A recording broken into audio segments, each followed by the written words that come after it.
All right, everybody. So you know how lately I've been talking about YouTube, Reddit, Twitter, all these platforms, and how lately it really feels as though they have kind of turned the other way when it comes to far-right, anti-minority rights, TOS-breaking content on their platforms. You've noticed that, right? However, more so than ever, there have been false positives with the moderation algorithms banning, striking, and demonetizing left-wing figures who are far smaller for calling out those TOS violations. For example, Dylan Burns has had his entire channel fully demonetized, with YouTube claiming that he's pro-terrorism, repeatedly rejecting every single attempt to remonetize his channel he sends in, while meanwhile, some of the biggest channels out there, I mean, hell, we've got the official Taliban YouTube channels that have been sponsored by the Taliban, who have hit over 100,000 and 1 million subs in some cases, and so have been sent silver and gold play buttons by YouTube and signed letters by the YouTube CEO. And then on top of that, you've got YouTubers such as The Offensive Teesler, the anti-trans YouTuber who, let's just say, doesn't use Teesler as I say it in the name. It's just the outright slur. That channel has over 100,000 subs on YouTube and has not been penalized. He has a silver play button. YouTube printed out the Teesler on a play button and sent it to a transphobic propaganda channel. And not only that, but that play button came with a signed letter by the CEO of YouTube. So as you can imagine, despite all the virtue signaling Google, YouTube, all these companies will try to do, they are very much insincere in every last bit of their pandering that they do. They don't actually care, and it's very obvious. And because they don't care, they're getting sued. Reddit and YouTube must face a lawsuit over the radicalization of the Buffalo shooter. The tech companies Reddit and YouTube must face a lawsuit filed by the survivors of a racist shooting in Buffalo that alleges the site's algorithms helped to radicalize the shooter and prepare him for the attack, a New York state judge has ruled.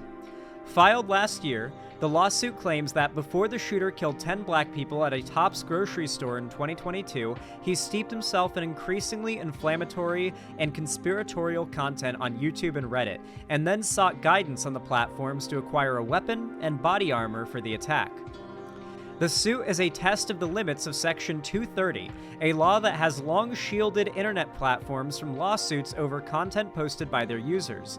The plaintiffs are 25 survivors of the shooting, who are represented by the legal group Everytown Law, which specializes in gun safety litigation. So,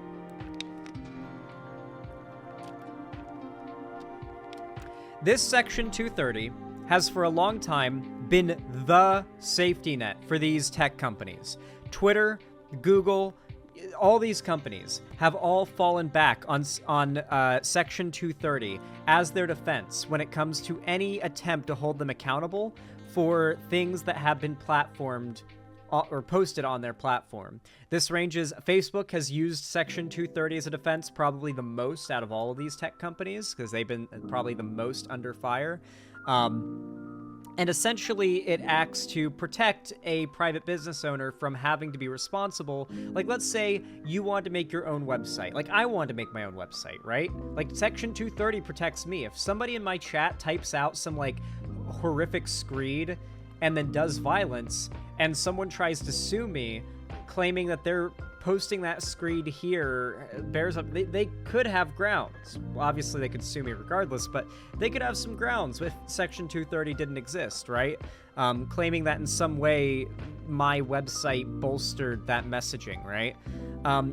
Basically, it's meant to be a protection, but it has been abused because these platforms really don't have to worry about any legal ramifications for platforming really fucked up material that may not be necessarily illegal, but could only ever lead to illegal action.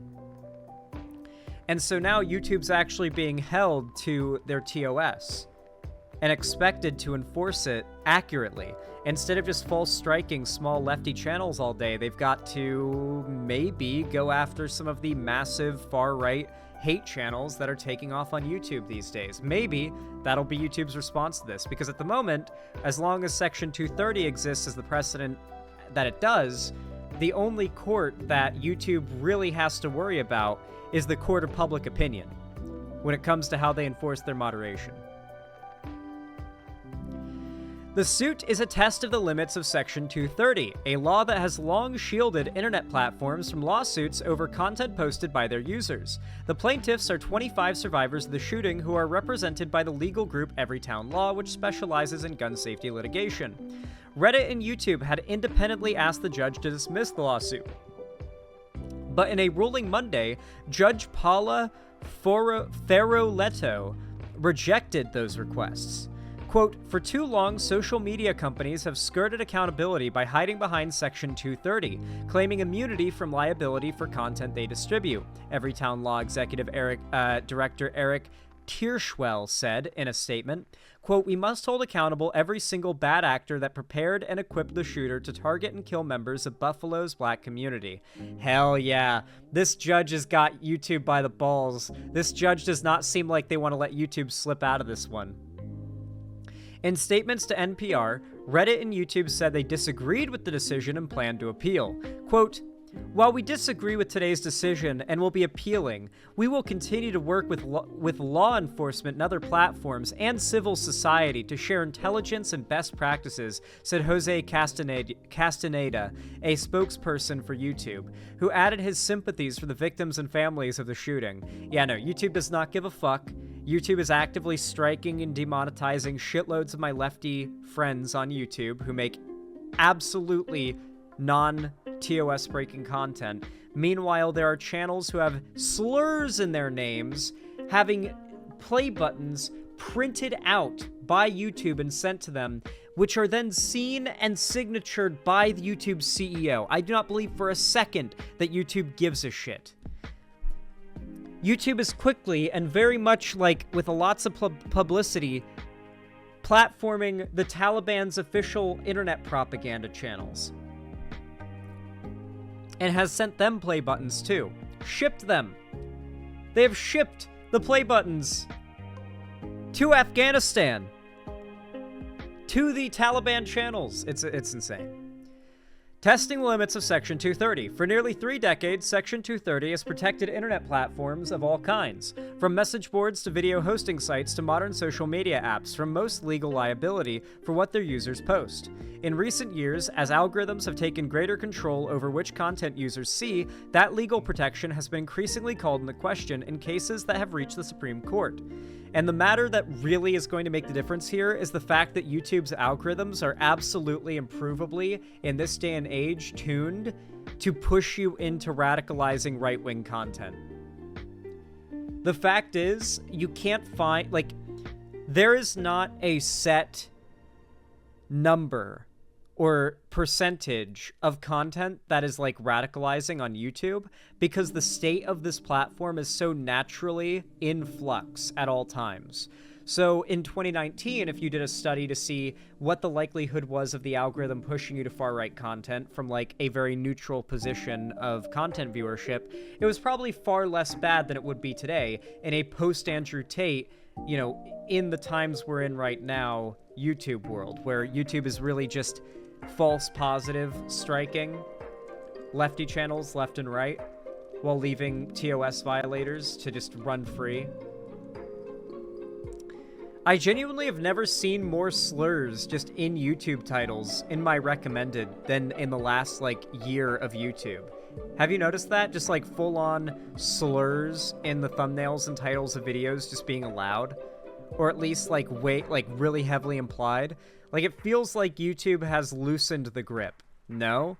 I've seen it. Maybe it's because my YouTube account is, you know, I watch right-wing videos of this account when I cover them on here, so it gets infected with that in the algorithm. But the videos that YouTube recommends me when I'm not streaming, they have fucking slurs in the thumbnails and titles, and they're like just the most horrific shit, like on its face, with like hundreds of thousands of views on YouTube and no real suppression by the platform. However, the Buffalo lawsuit sidesteps Section 230 entirely by casting YouTube and Reddit's algorithms as a defective product. If the court agrees, it could subject the tech companies to an entirely different set of laws, the same laws that would hold any manufacturer liable for harm caused by a dangerous product. That question was not settled by Monday's decision. Quote, the social media/internet defendants may still prove that their platforms were mere message boards, thereby providing them with the protections of Section 230 and the First Amendment, the judge wrote.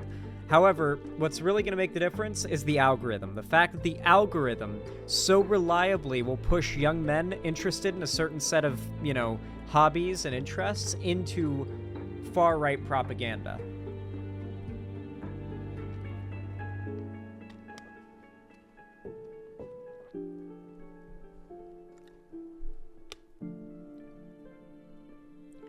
The shooter, who is white and was 18 at the time of the attack, did not begin his YouTube experience by watching hateful and violent videos, the lawsuit claims, but rather was steered to them by YouTube's algorithm and autoplay functions. On Reddit, the site's algorithm helped him find online communities that provided him with the know-how and extremist encouragement he needed to commit the attack at tops, the complaint states. Spokespeople for Reddit and YouTube alike said their companies have invested in technology to combat extremist and hateful content. Yeah, fucking right. Quote, we are constantly evaluating ways to improve our detection and removal of this content, including through enhanced image hashing systems. One time I did a video on how obsessed Geeks and Gamers is with Brie Larson, and that video got striked for hate speech. Most of the strikes, all my strikes have been false, by the way. Besides the current false strike I have that I need to appeal.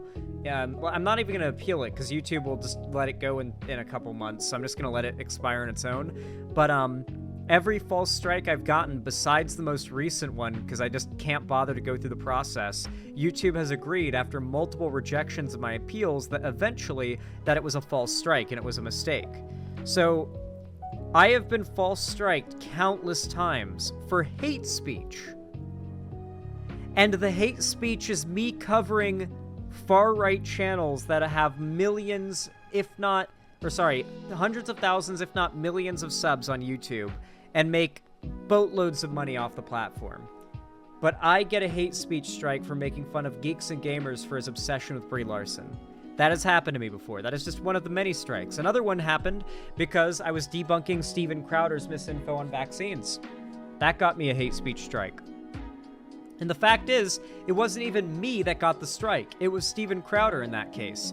The content of the right-wing channels I was covering are what the algorithm detected and striked me for. But those original channels are so much more successful than your average lefty channels, such as myself, that YouTube's bot algorithms are very clearly tuned to just look the other way when it comes to larger channels, a lot more often. But with the smaller channels, they seem to be trained to shoot first, ask questions later. And naturally speaking, it really does seem like online the left is always going to have the bottom foot when it comes to internet popularity. Like, the left is never going to be more popular than the right online. Just because people who tend to be left-leaning don't spend their entire lives online. So, right-wingers, they'll always be on the internet. They'll always be a large portion of the internet. So, I think it's worth remembering that. Quote, we are constantly evaluating ways to improve our detection. Oh yeah, I already read that line. Pending the appeals, the claims against YouTube and Reddit may now continue to discovery, the stage of a lawsuit in which the parties can be compelled to produce documentation and lawyers can interview witnesses under oath in depositions. The lawsuit will also proceed against several other defendants, including an arms manufacturer and the gun shop that sold the shooter his weapon. The shooter, Peyton Gendron, was sentenced last year under state charges to life in prison without the possibility of parole. He also faces federal hate crime charges. In January, federal prosecutors said they would seek the death penalty, a first for the Biden administration. Ooh, what do you guys think? Death penalty for the neo-Nazi who shot up a mall specifically to kill as many black people as possible? I'm not a big fan of the death penalty, so I have to say cringe, but I'm not gonna cry about it. What can I say? It's like that one pedophile guy that they gassed recently in, like, Alabama or whatever. It's like, man, that guy... I don't like capital punishment, but that guy did rape multiple children and kill them. I'm not gonna cry over him choking to death in a chamber, you know? Yeah. The problem with the death penalty is that there have been so many cases of just like with YouTube, where they false positive lefty channels that are covering actual TOS violating content. There have been many false positives in the realm of criminal justice, and the death penalty notably has resulted in many innocent, notably majority black men being put to death, only for it to later come out that they were absolutely indisputably innocent when more evidence comes out. Or you get like the investigators admitting that they took a false confession, that kind of thing.